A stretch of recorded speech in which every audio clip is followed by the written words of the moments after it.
30 years of joyfulness. Hello, good afternoon, and welcome to the Midday News.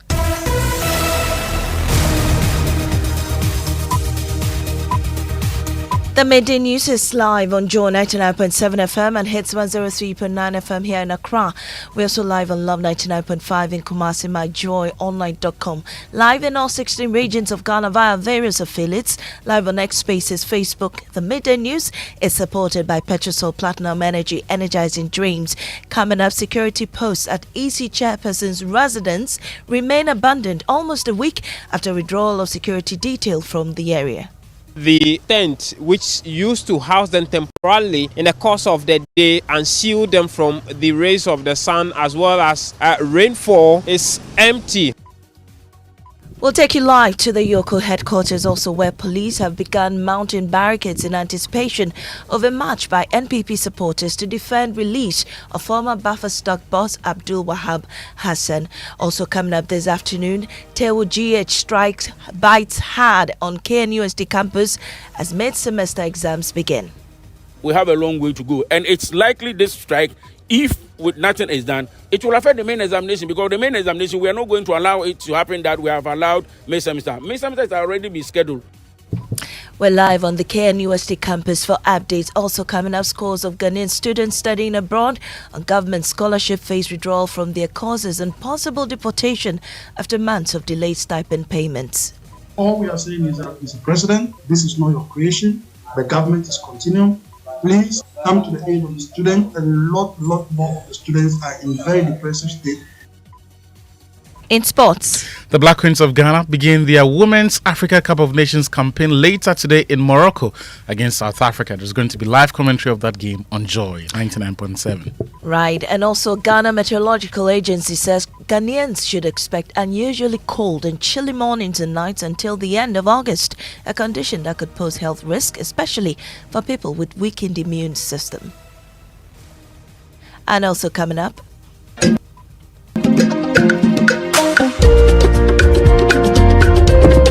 the National Science and Math Quiz 2025 Regionals continue today with two-time national semi-finalist St. Francis Xavier leading the Upper West charge.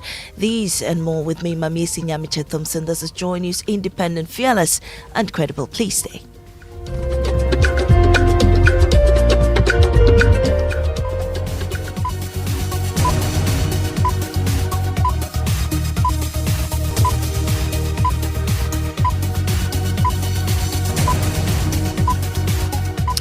This afternoon, security posts at the residence of Electoral Commission Chairperson Jean Mensah remains abandoned almost a week after officers who manned the post were withdrawn. News broke about the withdrawal of the security detail. It is unclear whether this has anything to do with top NDC officials, including Chairman Asiedu Nketiah's call for the EC boss and her two deputies to be sacked. Today, my colleague James Aveji visited her residence and will show you or tell you what was captured. But first, listen to Interior Minister Mohammed Muntaka insisting the chairperson's military detail had been replaced with police officers. We agreed that we were no longer going to use military to provide what was civilian protection. So a job was withdrawn and replaced with a police. So if you ask her, she will tell you she has a bodyguard, she has police manning her gate both day and night, and therefore it is never true if anybody says that her security has been withdrawn. What we do generally is to provide security around every neighborhood. But VVIPs, like the chair of the, Electoral Commission, she has a personal bodyguard. Her gate is manned 24/7, just like the Chief Justice, just like the Speaker of Parliament, and all others. And that we are doing. And I'm sure you can call her and find out, and she can confirm that, no, she has both her and her deputies, her office is protected. Well, this morning, my colleague James Aveji has been there and the security post remains abandoned. We are currently here at the Dade Street in Labone, in Osu, where the security details which used to provide security for chairperson of the EC have been withdrawn in the last few days. We can report the police are yet to return to their duty posts here You see there the tent which used to house them temporarily in the course of the day and shield them from the rays of the sun as well as rainfall is empty. Just a while ago we saw a civilian, come to park a bicycle and chained it to one of the poles of the tent there and walked away. You see there the police a barricade, one of which has the inscription "Stop Police Checkpoint," is standing on the road. There is another one which has fallen and resting on the ground. It doesn't look like anyone has been here in the last couple of days. From the Dade Street here in Labone also, we can't confirm that there are no securities at these two security checkpoints as at this morning, Monday morning, and even last week when we came here to check on this here in Osu in Accra. I am James Savage reporting for Joy News. Well, police is mounting barricades at EOCO's headquarters ahead of the minority and NPP's anticipated march to the premises to demand the release of former buffer stock boss Abdul Wahab Hassan. He's been in EOCO's custody for more than 10 days over his alleged involvement in financial crimes during his tenure at the buffer stock. And we'll talk to Michael Lika, who is there to give us more details of that. When we reach him, we'll get updates on that.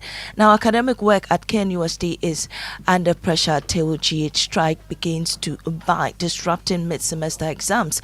Non-teaching staff, including cleaners, porters, and security, have withdrawn their services over GTEC's refusal to recognize the union on university councils, leading to sanitation and administrative challenges on campus. Yes, KNUST told GH Chairman Charles Arthur, insisting the strike will continue until their demands are met. Strike, we gave two demands. One, he should withdraw the letter that he has sent to the various public universities to allow a minority group, TUC, to go onto the council. And then two, we should go to the verification and count every university. They come to KNUST, they count us. We know that KNUST is still Ghana. Then TU Ghana will lead in KNUST. You go to Legon, it's still TUC, they will lead. You go, then that will bring what do you call it? Peace and harmony. If that is not done, then this strike will have a long way to go. And it's likely this strike, if with nothing is done, it will affect the main examination, because the main examination, we are not going to allow it to happen that we have allowed May semester. May semester has already been scheduled, and we think that we have to go. The main examination will not allow that. And whatever that they want to do, they can do it. If they want to kill us, we are prepared. Our members are here. They are prepared that they should kill all of us, and we'll leave. If we are not Ghanaians and they want to treat us the way they want to treat us, if we are coming from Niger, they should tell us that we are Nigerians, and therefore this is how they will treat the Niger people. But if we are Ghanaians, then we are saying that this strike, look, it will affect the main examination if nothing is done. Sure. Thank you very much. Well, let's get the very latest. My colleague Nana Boachi Yadom has been following this and joins me on the line. Nana, how is the strike affecting the mid-semester examination on campus? Well, Maame, as I speak to you, the midterm is ongoing, but then sanitation issues are really affecting the various examination halls and examination centers. The examination halls look very unkept. Some students that we've spoken to have complained about the sanitation situation in the areas that they are writing the examination. Security is also a major problem because they are also part of the non-teaching staff and forms part of the TU Ghana group. And so security has also become a major problem, which is all hindering the examination, which is currently ongoing. So, Nana, have we heard from leadership of the university? At least, are they considering halting the examination or going ahead with it? Well, so far, the university have called the leadership of TU KNUST chapter for some negotiations and consideration. At least they should provide or they should release some of their members to make sure that they clean the university campuses, if not the main campus, the examination centers, and also some areas that are very much important in this examination period. All right, Nana Boachi, thank you very much for that update. Well, Ghanaian students in the UK and US under the government scholarship scheme say they are stranded and facing the risk of academic dismissal and possible deportation. This follows the scholarship secretariat's failure to meet its financial obligations. Despite several formal appeals from the leadership of the PhD student cohorts abroad, government is yet to respond with a concrete solution or even an official comment. Some affected students have been sharing their frustration with the Super Money show. My tuition has not been paid. For the past 18 months that I've been here, I've not received a penny from the government of Ghana, who brought us here on scholarship. We've not done anything wrong. We just come here to acquire knowledge to get back to the country and support the country's growth agenda. My university has logged me out of the university portal, and I cannot go to the library. I can't do anything as a PhD student, and I am going to be withdrawn by 11 July if nothing is done. Currently, I've been withdrawn from my course, even though I'm the secretary of the PhD cohort. I'm studying at the University of Huddersfield, and then before, a series of emails were issued to me just to get in touch with my authorities to see what they can do for me. So the problem is, even if the university emails the secretariat, no response. So before it got to this point, they issued the invoice in my name to pay, and then they issued me a letter from the debt collectors to chase me for it. But I told them I came to the school with a scholarship, so I have no money to pay as at this point. Before the withdrawal letter came, I was supposed to go for a sustainable ecological engineering design for society conference. But when the letter came, I was blocked out. But through my supervisor's ability, I managed to submit my paper and did my presentation online, which at the end of the day, I won the best paper for the category of traditional sustainability with a certificate to that. Anyway, there's some affected students abroad there sharing their frustration on the Super Money show earlier. Meanwhile, President of the Ghanaian PhD student cohorts in the UK, Prince Bansa, is urging government to urgently resolve the ongoing challenges between the universities and the scholarship secretariat. It is a very widespread situation that is affecting almost everyone that is being sponsored by the Ghana Scholarship Secretariat. And very funny enough, this scholarship scheme actually happened to fall under the office of the president in the past. And yet the debt fund and that of the GMPC, they don't seem to have that much of a difficulty like the way the Ghana Scholarship Secretariat, which is rather under the office of the president, seems to have.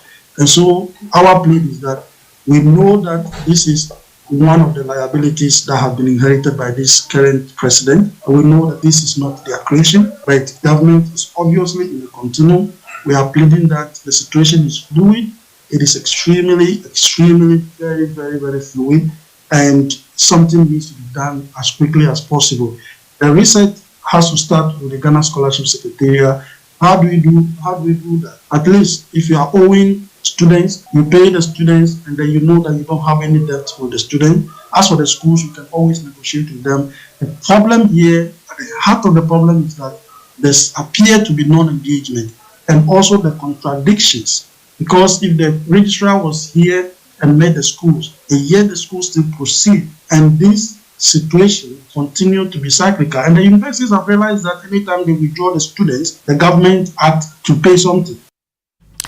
Well, let's go back to our earlier story where police is mounting barricades at the EOCO headquarters ahead of the minority and MPP's anticipated march to the premises to demand the release of former buffer stock boss Abdul Wahab Hassan. And I have on the line Kenneth JC, who is there currently. Kenneth, what can you report? Well, more police vehicles and more police officers are trooping in to offer security ahead of the anticipated march by the minority and then also supporters of the MPP. As we speak now, the minority is yet to arrive, but we've seen pockets of MPP supporters who are already here waiting for their leadership to take the next action.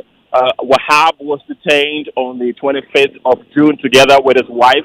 His wife has since been granted a 30 million Ghana cedis bail, but Wahab has been unable to meet his 60 million Ghana cedis bail. Now, just last week on the 3rd of July, supporters of the MPP marched up here demanding for his release. They've accused EOCO of using his bail condition as a weapon against keeping him here. So we are anticipating a huge crowd here in solidarity with Wahab, who has been detained here for over 10 days now, and then this is likely to be a scene that we witnessed a few weeks ago when the Ashanti Regional Chairman of the MPP, Chairman Wuntibe, was detained here. The minority and members of the MPP marched up here to demand his release. Maame.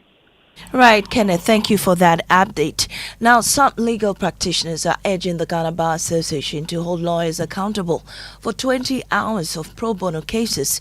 This, they believe, will help address congestion in the country's prisons. Their call comes on the back of the Eastern Regional Prisons Board's expressing concern about the overcrowding at the Nsawam, a medium security prison built for about 700 inmates but currently holds thousands. Stephen Mensah takes us behind the walls where hope is running out in a clogged justice system, endless remand cases, and inmates without legal support. At Nsawam Medium Security Prison, there is barely room to breathe. Built to hold 717 inmates, it now holds over 3,750, more than 5 times its capacity. The results? Overcrowding, poor living conditions, and a justice system grinding at a painful pace. I'm a lawyer. Me pay me lawyer for my first time, but he's not attending to me. Meet Leonard. He's been on remand for 8 years. No trial, no conviction, and no idea when or if justice would ever be served. My CRD just presented me only 3 times at court. Like my last court that I went was last year, 13th June 2024. Till now, no court, no anything. Leona's story is not unique. It reflects a widespread problem. Hundreds of inmates are stuck in limbo. Representation is a luxury. Eastern Regional Commander of Prisons, DDP Patrick Thomasiedu, says the facility is at the breaking point. Yeah, hitherto those who are the condemned cells, when they serve 10 years, they are always qualified for the grant of presidential amnesty. So over some period of time now, it has not happened. So now you know that we are overstretching the capacity of the facility. It is a challenge feeding, because they are being fed on 1 cedi 80 pesos a day, and then this has persisted over a decade. Until reforms come and justice finds its way behind these walls, the crisis would only deepen. Stephen Mensah's report for Joy News. Well, some volunteer lawyers have committed to taking up cases. Let's hear from public defender and member of the Greater Accra Bar, Rita Kunkunti Ali, who is working with her colleagues to possibly appeal about 200 cases at Nsawam Prison. For the remand prisoners, so far we have quite a number of the volunteered lawyers who have joined. So at least I think if each of us takes 1 or 2, I'm sure it will be good to go. So I'm thinking that each of us should do that. So we're going to sit down as a committee, as a group, and assess all these cases and then take it from there. She spoke on the law on Sunday. We can also hear from the founder of Fair Justice Initiative, Femi Asante, who wants the Ghana Bar Association to hold lawyers accountable for 20 hours of pro bono cases. Well, we'll bring you that sound much later. But Amnesty International Ghana, which fully supports this move, is also asking the president to begin compiling his amnesty list as soon as possible, as it's long overdue. Genevieve Pattington is director of Amnesty International Ghana. The Amnesty International is very concerned about the community servicing bill. This is one particular bill. It hasn't entirely been drafted, but it's being spearheaded by the Ministry of Interior, and that can help with decongestion. Because what will happen is that now those on remand for petty offenses like stealing of a goat or stealing of a small amount of money, they can do community work instead of going to the prison system. Now, another thing we've been appealing to the President of Ghana for is to issue pardons. Last year, we were expecting some pardons to go through with the former president. I'm not sure this was done. So we have written a new appeal to the new president, President John Mahama, to start the pardon process so that it can ease the congestion issue in prison. So we would like to officially appeal to the President of Ghana to please prepare a pardon list. Aside from that, those on death row, which are specifically in the Nsawam prison, we are also appealing that their sentences be commuted to life imprisonment. It will move them from the condemned block, or at least have them have access to the main prison area and other services that normally persons on death row do not have access to. Let's listen now to founder of Fair Justice Initiative, Femi Asante, who wants the Ghana Bar Association to hold lawyers accountable for pro bono hours. I think that it's important that as lawyers, we commit certain hours to pro bono work, because the society doesn't operate in a vacuum or only for paying clients. There are also those who can't afford. There are also those who don't have a lawyer friend. There are also those who are intimidated by the whole process. So if, as a community of lawyers, we decide that whether the firms or individuals, or before you're called to the bar, you're required to complete a certain number of pro bono hours, I think it will change the narrative around how the marginalized see the legal process or even hiring lawyers. You're still listening to the Midday News here on Joy 99.7 FM. We'll take a break. When we return, the Ghana Meteorological Agency says Ghanaians should expect unusually cold and chilly mornings and nights until the end of August, a condition that could pose health risks, especially for people with weakened immune systems. Please stay.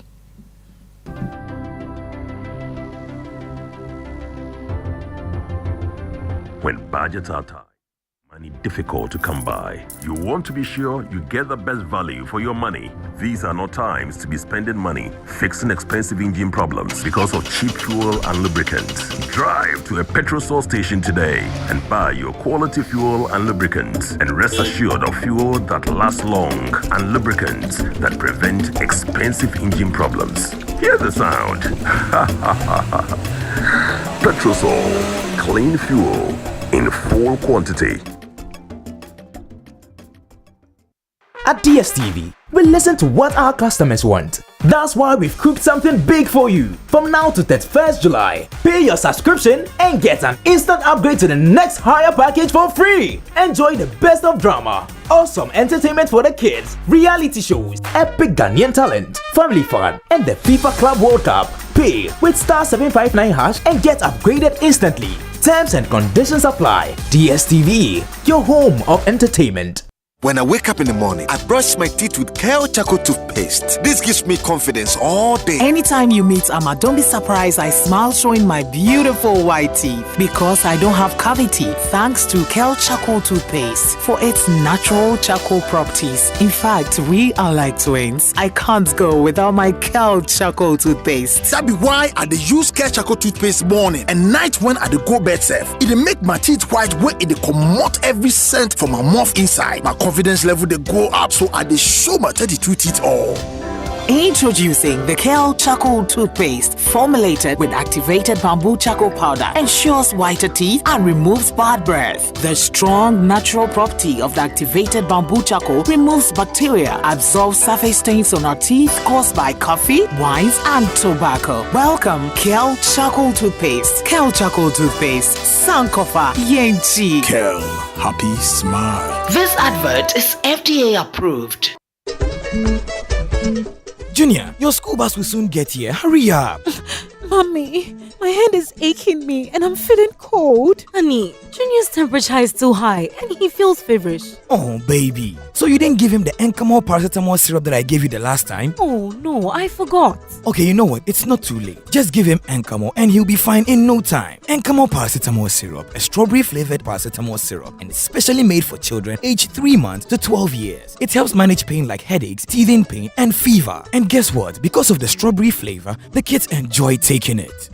I can tell from the way he's licking his lips. And look at how he's jumping around. Hurry up and go to school, Junior. Yes, now you can get Encamol paracetamol syrup in all pharmacy shops. For bulk purchase, go to NK Pharma Head Office, Abelinkwe, or call 050-658-8315. This advert is FDA approved.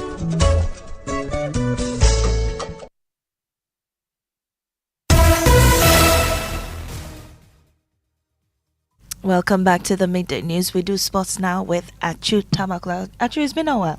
It's been a while, and as it has been for the Black Queens of Ghana, who are making a return to the African Women's Cup of Nations. They missed the last edition, which coincidentally was won by South Africa, who they faced later today. Familiar foes. The Queens have won the last 2 games against South Africa, and head coach of the team, Kim Lassie-Okegren, says they've got the quality to excel.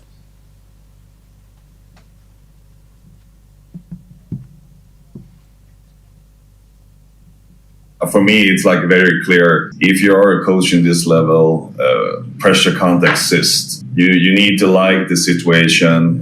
You can be a little bit nervous, but you have to control what you can control. It's especially for me as a coach that I need to show my players that they can trust me in difficult situations, and I think they do. And as a team, of course, we know that we are a little bit of an underdog or a dark horse.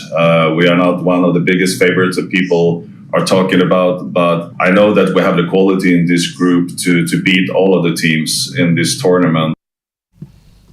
That was Kim Lassie-Okegren, head coach of the Black Queens. There's going to be live commentary of that game on Joy 99.7 FM. Kickoff is at 4 p.m. Thank you so much, Achu. Well, let's head to Parliament now. The minority on the Energy Committee is raising concerns about the Eban Akuma oil and gas discovery. And Parliamentary Affairs correspondent Kweku Asante joins me with the latest. Kweku, what are they concerned about? Well, according to the deputy ranking member on the Energy Committee, these are oil finds that were actually done under the erstwhile President Akufo-Addo administration. They are concerned that the government, in announcing the oil find, did not acknowledge the role that a past government played in it, and says the government is simply trying to play a fast one on Ghanaians and claim credit for something they have no knowledge about.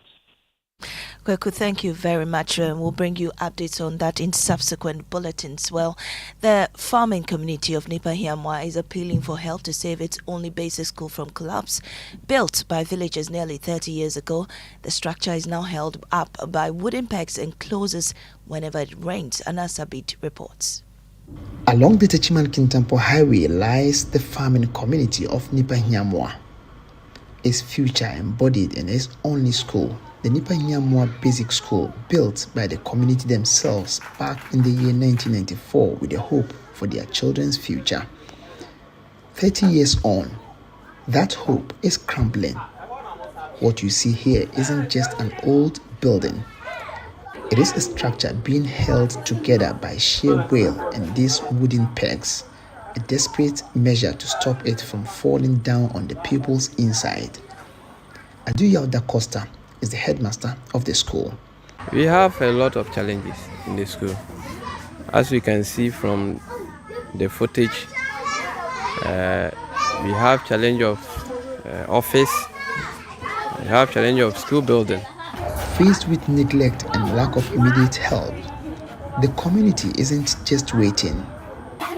Teachers and pupils are literally taking matters into their own hands. We met them upon our arrival hauling sand to try and shore up a section of the classroom floor that's given away, a stopgap measure for a crisis needing a permanent solution. The resilience of Nipa teachers and pupils carrying sand to save their own classrooms is both inspiring and deeply troubling. This school, built on community hope 3 decades ago, is now a symbol of neglect. The pegs holding it up won't last forever. The people here have an appeal to authorities and philanthropists. From Nipa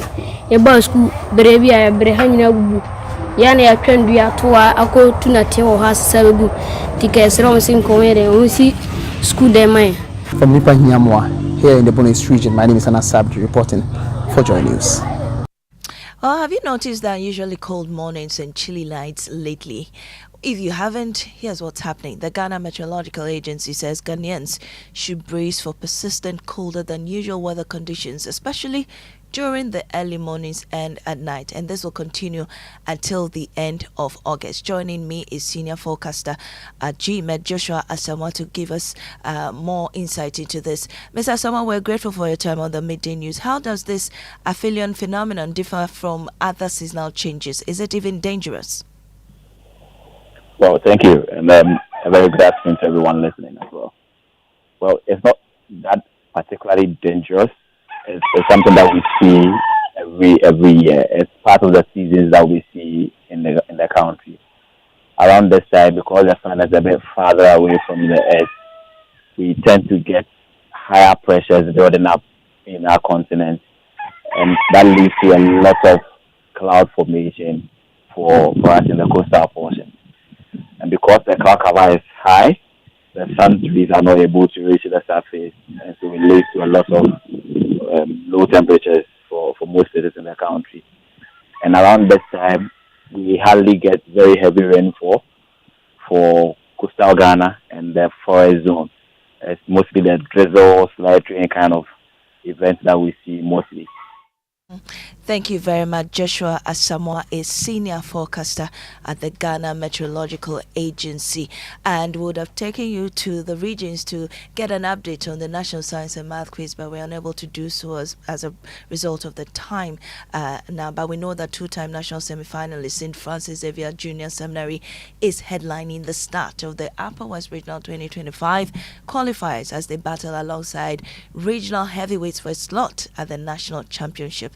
Also, 12 schools are expected to compete in the qualifiers. We'll touch base with Collins and Adobe Asari much later. But right about now, let's do what's trending very quickly. And I have Jackie and Ashilevi in the studio. Guys, what's happening? Maame, number one in the trends is the Presidential Cup. Yesterday, Asante Kotoko trashing Hartlepool in a very wonderful derby. We saw President Mahama jamming to Shatawale's Mahama paper. Yeah. Jackie, what is a few comments before we wrap up. I was a fan of Shatawale's song. I know, right? So one comment said, Asante says that Mahama self they laugh Shatawale, not you. Yeah, a lot of people reacting to that video of the president singing Mahama paper. Right. Yeah. Thank you guys for what's trending, and that's it for the Midday News here on Living One.